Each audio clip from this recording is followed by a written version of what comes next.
Today, we're going to talk about something every single one of us deals with: stress. But we're going way beyond just that feeling of being overwhelmed. We're going to look at what's physically happening inside your head. Because that constant day in, day out pressure, it's not just in your mind, it's literally reshaping your brain. So let's just start right there. Does this sound familiar? That feeling of being totally overwhelmed, maybe buried under a to-do list that never ends, or maybe feeling a little disconnected from everyone around you.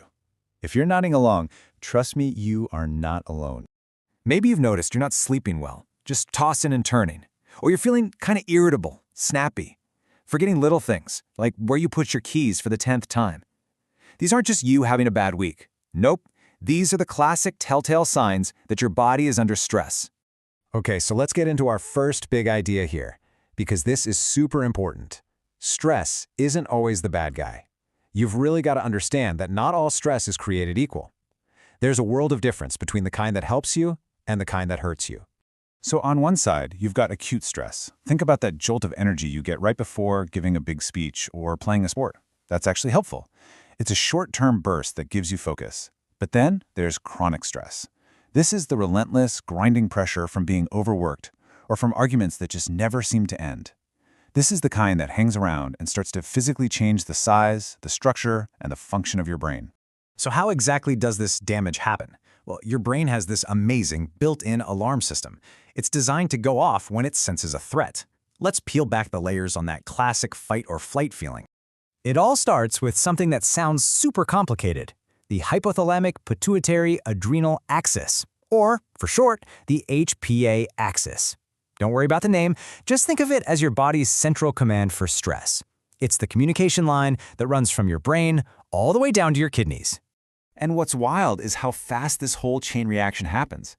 First, your brain spots something stressful. Bam! It instantly activates that HPA axis. And that, in turn, triggers the release of a hormone you've probably heard of called cortisol, which immediately gets your body primed and ready for action. Now, in a quick burst, this system is a lifesaver. It's brilliant. But what happens when that alarm just never shuts off? What happens when cortisol is constantly flooding your system? Well, that's when it stops helping and starts causing real damage, physically rewiring your brain. Let's look at the amygdala first. This is your brain's fear center. Chronic stress is like a workout for your amygdala. It makes it bigger, stronger, and more active. It starts building more connections, basically putting your entire brain on high alert all the time. Then you've got the hippocampus. This part is so important for learning, for memory, and, get this, for controlling stress.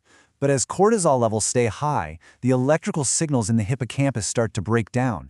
So the very part of your brain that's supposed to say, okay, calm down now, gets weaker. And you can see how that creates a really vicious cycle. And it's not done yet. Your prefrontal cortex, that's kind of like the CEO of your brain, responsible for concentration and making smart decisions. Well, all that extra cortisol actually starts snipping away at the connections in this area. It literally makes it harder for you to think clearly and make good choices. So, if you put all of this together, you get to the single most shocking takeaway. All of these effects combined mean that long-term exposure to cortisol can literally cause your brain to shrink. Just let that sink in for a second. It shrinks your brain. And the consequences of that are, as you can imagine, pretty serious.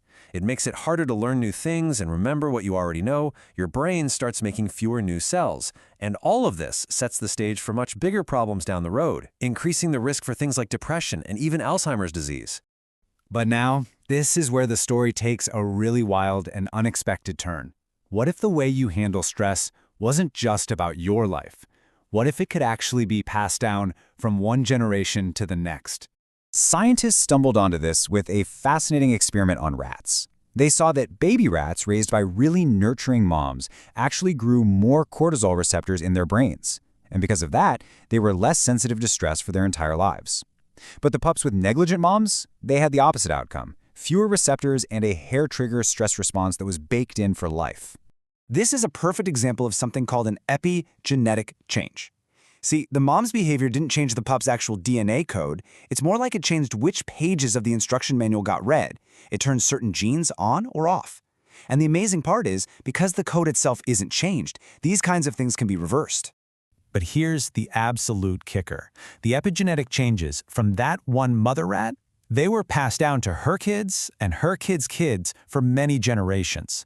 Her behavior had a real, measurable, and inheritable impact on how her entire lineage handled stress.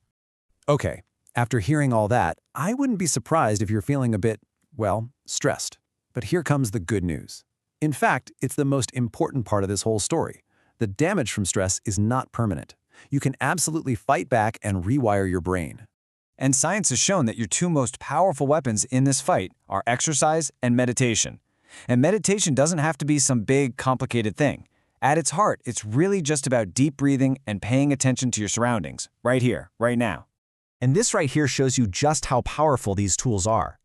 Look at the direct contrast. Chronic stress shrinks your hippocampus, which hurts your memory. But exercise and meditation, they do the exact opposite. They've been proven to increase the size of the hippocampus, which improves your memory and your ability to handle future stress. So let's wrap this all up. The key takeaway, the main idea, is that you can and you should take an active role in this. You can empower your brain and build up its resilience to all the pressures life throws at you. So please, don't feel defeated by all this. You are not powerless against stress, not by a long shot. We just walk through the science that shows you have the tools to reverse the damage and actively strengthen your brain. Which leaves us with one last, really important question. Now that you know how stress rewires your brain, and more importantly, how you can rewire it back, will you get in control of your stress before it takes control of you?